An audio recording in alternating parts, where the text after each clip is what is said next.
실질 구매력 기준으로 보면 한국이 일본을 따라잡은 지는 이미 10년도 더 지났습니다. 그리고 그 이후로 그 격차는 점점 더 벌어졌고요. 이제는 오히려 일본이 한국을 부러워해야 할 상황까지 온 셈이죠. 물론 여전히 일본의 경제 규모 자체는 한국보다 클지도 모르지만 국민 한 사람 한 사람의 삶의 질을 들여다보면 지금은 한국이 훨씬 더 쾌적하고 더 풍요로운 환경을 누리고 있는 게 분명합니다. 이런 현실을 체감한 일본의 젊은 세대들 중에는 한국에서 일해보겠다며 도전하는 경우도 늘고 있어요. 한국과 일본 사이에 생긴 이 변화에 놀란 한 일본 여대생의 이야기가 있는데요. 과연 어떤 사연인지 지금부터 함께 들어보시죠. 그리고 여러분의 구독과 좋아요는 영상 제작에 정말 큰 힘이 됩니다. 부탁드립니다. 저는 유코라고 해요.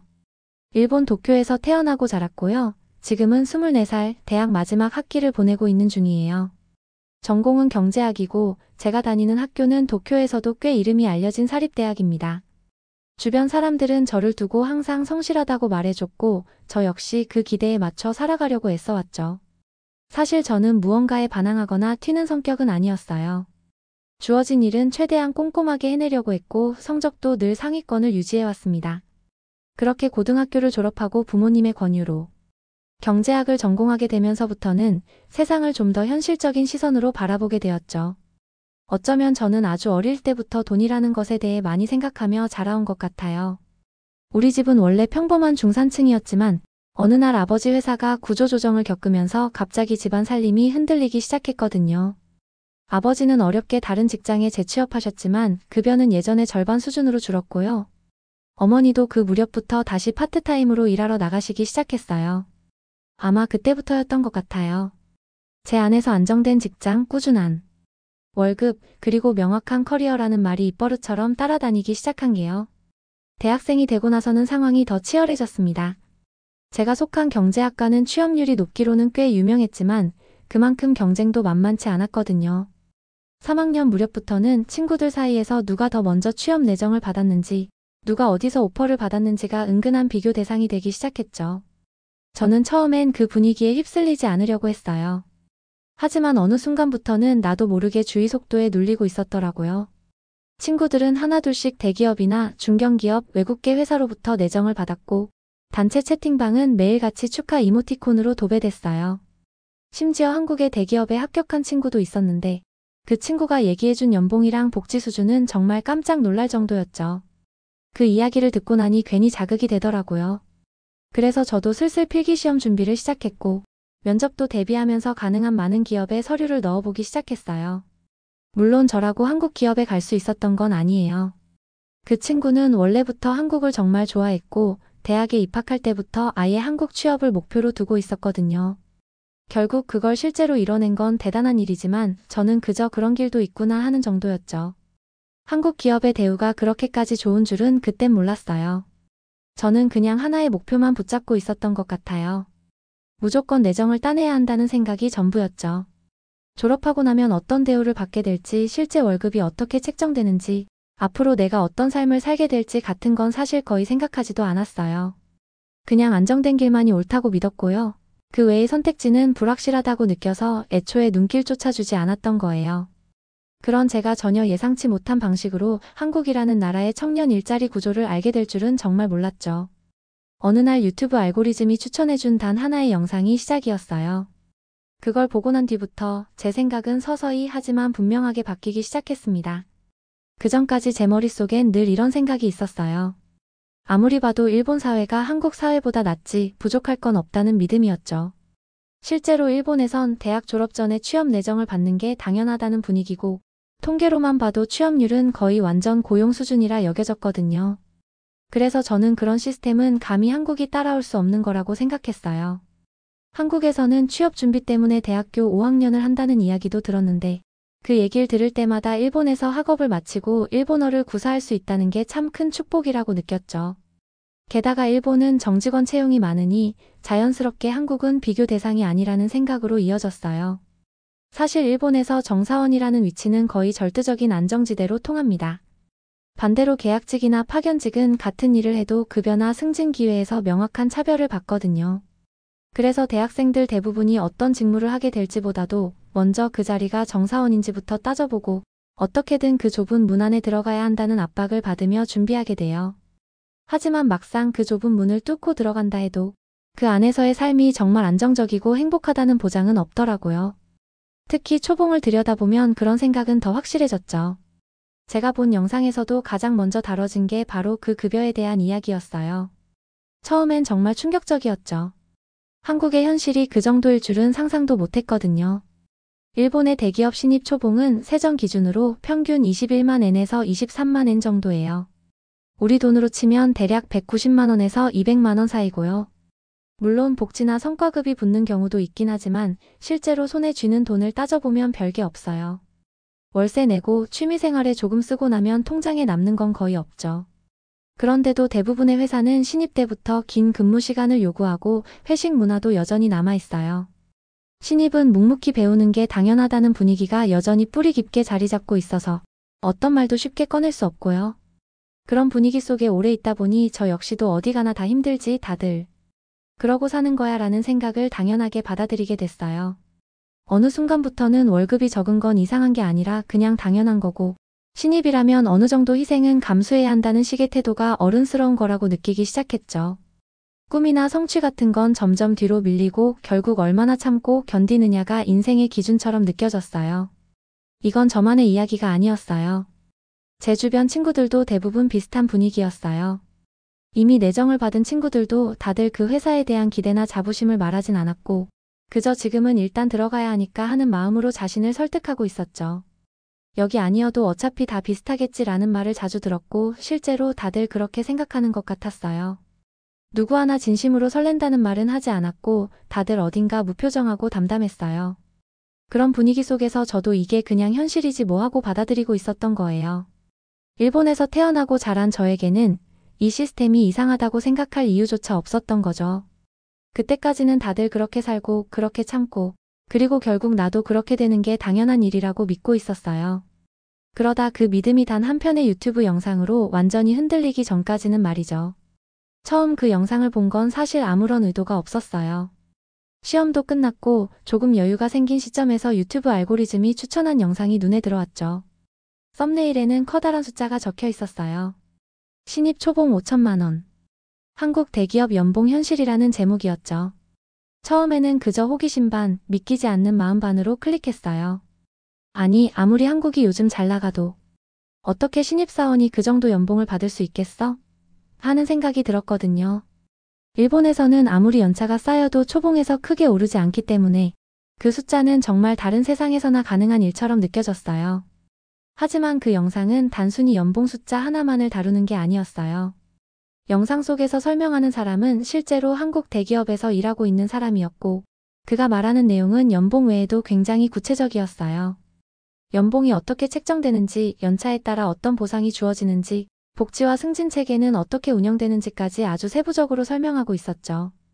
예를 들어 대기업 신입 초봉이 세전 5천만 원 내외라는 점, 성과급이 연봉의 20%에서 50%에 이를 수 있다는 점, 그리고 회사가 주택자금 대출, 건강검진, 식대, 통근버스, 자기 개발비까지 지원한다는 내용이었어요. 게다가 상사와의 관계에서도 수직적인 문화가 약해지고 있으며 일과 삶의 균형, 즉 월라벨을 보장하려는 움직임이 활발하다는 설명도 이어졌죠. 처음에는 솔직히 믿기 어려웠어요. 그저 영상에서 나온 사례 하나일 뿐이라고 생각했죠. 하지만 댓글을 보니 많은 사람들이 직접 경험담을 공유하고 있었어요. 그때부터 댓글을 읽으면서 점점 뭔가 이상하다는 생각이 들기 시작했어요. 우리 회사도 비슷해요. 복지 진짜 좋고요. 신입도 연봉에 자부심을 느껴요. 이런 말들이 계속 이어졌죠. 그 말들을 들으면서 단순히 영상을 보고 부러워하는 수준을 넘어 내가 알고 있던 취업 현실이 전부가 아닐 수도 있겠다는 생각이 들었어요. 더 정확히 말하자면 내가 알고 있던 일본의 현실이 그렇게 높은 수준이 아니었다는 걸 깨달았죠. 옆나라 한국이 오히려 더 나을 수도 있다는 생각이 스쳐 지나갔어요. 그래서 그날 밤부터 자료를 찾아보게 되었죠. 일본과 한국의 초봉을 비교하고 청년 고용률과 복지 구조, 노동시간, 조직 문화까지 다 살펴보았어요. 놀랍게도 한국은 청년을 위한 데이터와 자료가 굉장히 투명하게 공개되어 있었어요.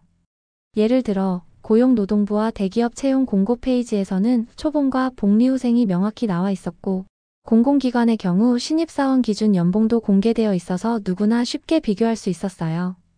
반면 일본은 그런 정보들이 상당히 폐쇄적이었어요. 일본에서는 연차를 쌓아가며 배워나가는 구조가 강해서 신입에 대한 구체적인 정보는 찾기 어려웠거든요. 그리고 그 과정 속에서 하나의 충격적인 사실을 알게 되었어요. 한국에서는 좋은 회사에 가는 것과 좋은 조건을 누리는 것이 어느 정도 연결되어 있지만 일본에서는 이름 있는 회사에 들어가도 그 조건이 따라오지 않는 경우가 많다는 점이었어요. 심지어 한국 기업들은 1인당 업무를 관리 지표를 따로 운영하면서 직원의 소진 방지까지 신경 쓴다는 걸 알게 되었을 때 말 그대로 눈이 번쩍 뜨였어요. 그때부터였어요. 저는 단순히 부러움을 넘어서 내가 지금까지 당연하게 여겼던 기준들에 대해 본질적인 질문을 던지기 시작했어요. 내가 지금 준비하고 있는 직장이 나에게 어떤 삶을 줄까? 이게 정말 최선의 선택일까? 그리고 그 순간부터 한국이라는 나라가 제게 점점 더 낯설고도 특별한 존재로 다가오기 시작했어요.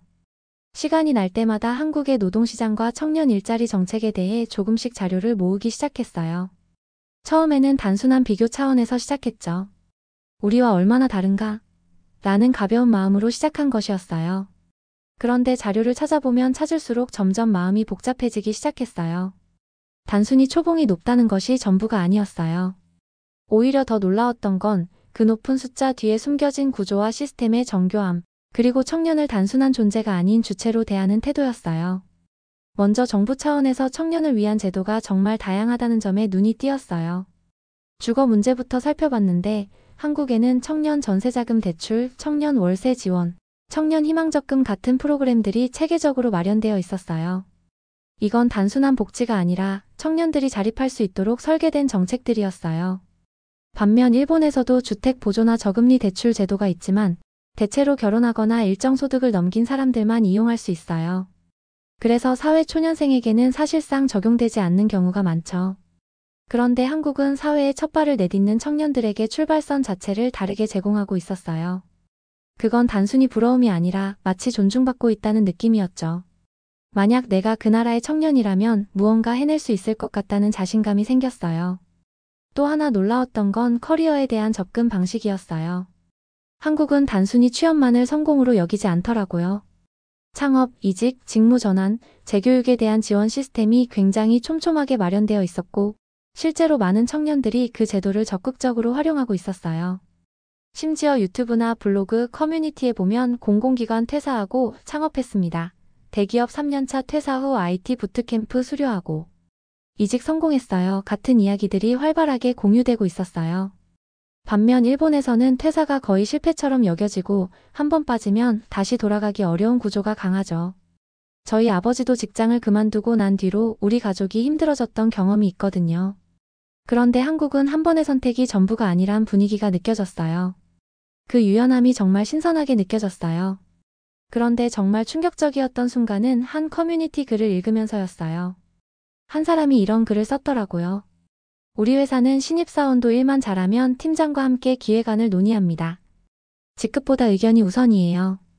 그 아래에는 수많은 공감 댓글들이 달렸고 대부분이 그렇죠. 저희도 비슷해요 라고 말하는 익숙한 반응이었어요. 그걸 읽고 정말 멍해졌어요. 일본에서는 그런 구조가 아직도 상상 속에서나 가능한 일이거든요. 연차, 위계, 그리고 묵묵히 배우는 자세가 너무 당연시되다 보니 의견을 내는 게 곧 튀는 행동으로 여겨져요. 그래서 능력이 있어도 그걸 잘 숨기고 있다가 10년, 20년 차가 되어야 비로소 입을 열 수 있는 거죠. 그 순간 진심으로 부끄러워졌어요. 우리는 언제부터 자신의 목소리를 내는 걸 포기한 걸까? 언제부터 회사가 시키는 대로 묵묵히 해내는 게 성실함이라고 믿게 된 걸까? 정말 그 질문이 제 마음속에서 떠나지 않았어요. 그리고 마침내 하나의 결론이 마음속에 조용히 내려앉았어요. 내가 지금 준비하고 있는 취업의 길은 사실 양질의 일자리가 아니구나. 아무도 그 사실을 말해주지 않았지만 숫자와 데이터, 그리고 사람들의 목소리가 그것을 뚜렷하게 알려주었어요. 내가 진짜 부러워했던 것은 한국의 연봉 5천만 원이 아니었어요. 더 놀라웠던 건 그 이상이 더 있다는 사실이었죠. 어느 대기업에서는 신입사원부터 자기 개발비, 도서비, 체력 단련비를 매달 제공하고 회사 내부에는 수면실, 심리상담실, 헬스장까지 갖추어져 있다고 했어요. 또 다른 기업은 연간 리프레시 휴가 외에도 장기 근속자에게 유급 여행비를 지원하고 있었고요. 공공기관들도 마찬가지였어요. 건강검진은 기본이고 육아휴직과 출산 휴가제도, 심지어 배우자 출산 휴가까지 당연히 제공되며 그걸 사용하는 직원에게 불이익이 없도록 철저히 교육을 한다고 했어요. 그뿐만 아니라 회식 문화도 점차 변화하고 있다는 이야기까지 들을 수 있었죠. 예전에는 한국도 회식이 강압적인 분위기였다고 들었는데 요즘은 달라졌다는 이야기를 들었어요. 회식은 근무 시간 외에는 강요하지 않고 참석 여부도 자율적으로 결정하는 분위기가 자리 잡고 있다고 해요.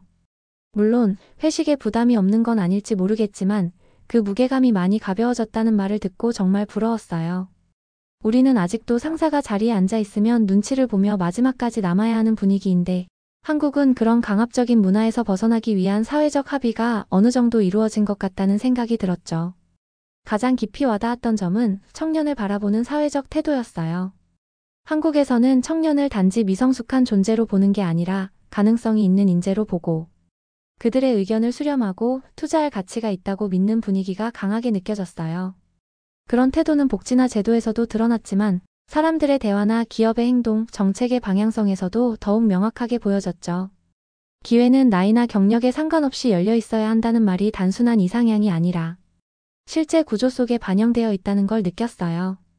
일을 잘하면 누구든 인정받을 수 있다는 그 구조가 실현되고 있다는 사실이 정말 놀라웠죠. 일본과 비교했을 때 급여가 단순히 숫자로만 보면 엄청나게 높지만 그보다 중요한 건 그 뒤에 숨겨진 가능성과 존중, 기회가 한국에서 제대로 실현되고 있다는 점이었어요. 한국은 과거에서 현재까지 꾸준히 발전해왔고 북유럽의 좋은 복지제도를 도입하려는 노력도 이어져 왔어요. 그게 이제 현실로 다가오고 있다는 점에서 한국은 이미 많은 변화를 이뤄냈죠.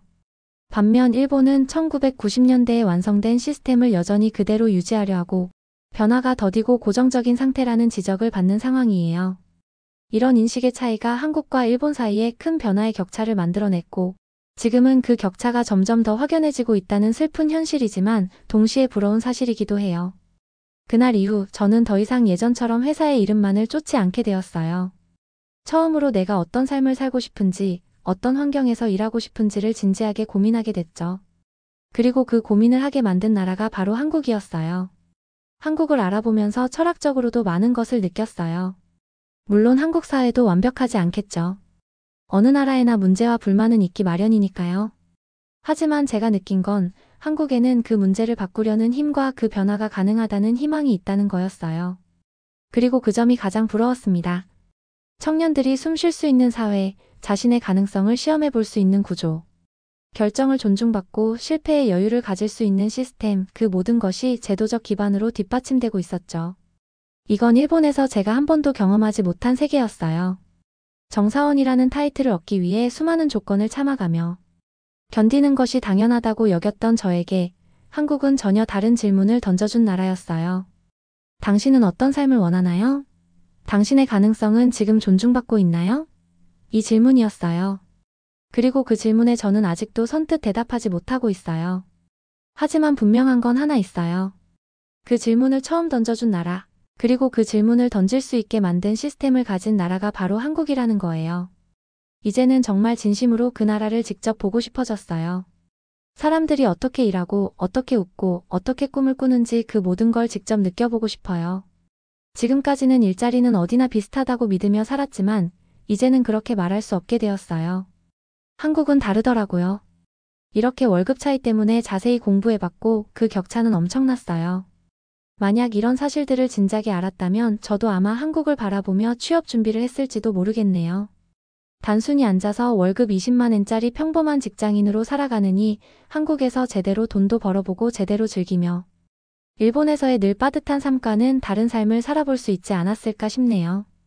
저는 아직 고등학생인 동생에게 제가 이렇게 공부한 내용과 알아본 것들을 알려주려고 해요. 한국은 솔직히 우리 일본과 정서도 잘 맞고 친근한 존재이니 이걸 기회로 삼아보라고 말이죠. 오늘의 사연 어떠셨나요? 저는 이 영상을 만들며 새삼 우리나라 제도가 참 좋구나. 이렇게 기회를 주고 도전하도록 국가가 서포트해주는구나. 새삼 다시금 깨닫게 되었습니다.